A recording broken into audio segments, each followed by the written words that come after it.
नमस्कार समस्त चाषी भाई मानक डेली अपडेट वीडियो रे आपको स्वागत करुच्ची। आज हूँ 14 दिन। 14 दिन आज वैक्सीनेशन होची। वैक्सीनेशन हवा पूर्व आम 2 घंटा बिना पानी रखी सब कुकुड़ा को रखला एबे कौन है कि गोटे हाँ आम 24 लिटर पानी 6 किलो बरफ प्लस 200 ग्राम अमूल पकई तारी कर गोल भलसे फेटिकी सारापर आम वैक्सीनेशन कराइला गंभीर प्लस वैक्सीन दि जाता। वैक्सीनेशन प्रोसेस चली देखो बार्ड मान भी पानी भलसे पीऊँ।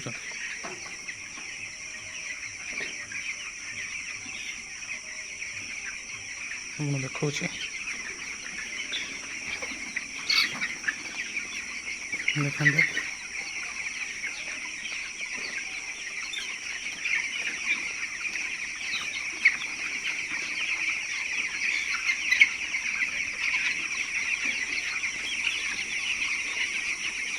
अब आज डेट रे बार्ड देखो केमती अच्छा।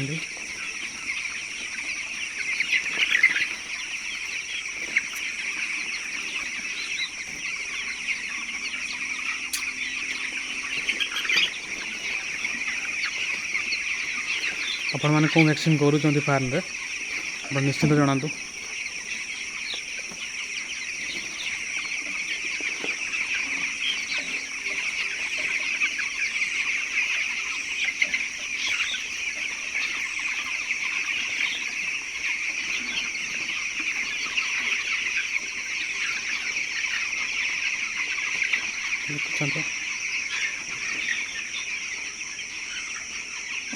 दुईटा पार्टीशन दि जाइए। एठी गोटे पार्टीशन दि जाइए आ गोटे पार्टीशन सेठी दि जाइए। आ बाड़ 20-21 दिन हो मझे आ गोटे पार्टीशन दि जाइए। आम नेक्स्ट वैक्सीन 21 दिन हम गोटे लास्टार दि जाव 3000 दि जाव। यहाँ गंभीर प्लस दि जाइए 2500 दि जाइए।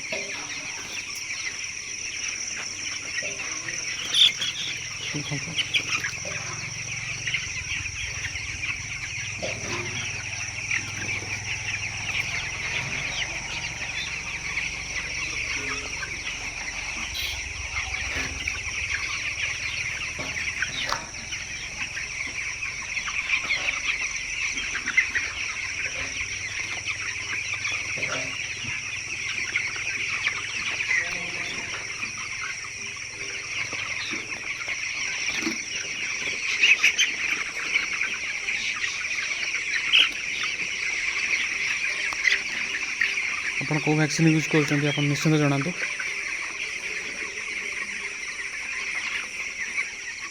ଯାହାର ବି ଭ୍ୟାକ୍ସିନ୍ ଦରକାର ହେଉଛି ଆମ ସହ ଯୋଗାଯୋଗ କରି ଭ୍ୟାକ୍ସିନ୍ ନେଇପାରିବେ। Vaccine provide କରାଇଦେବୁ।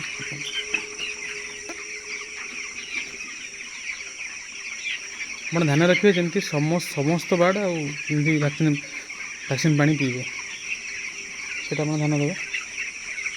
ଟିକେ ତାଙ୍କୁ ଭିତରେ पशि टिके उड़ाउड़ी करदे से पीदे सब वैक्सीन पानी। वैक्सीनटा आप मैक्सीम अध घंटा भितर सारार अच्छे सेवाटा भल।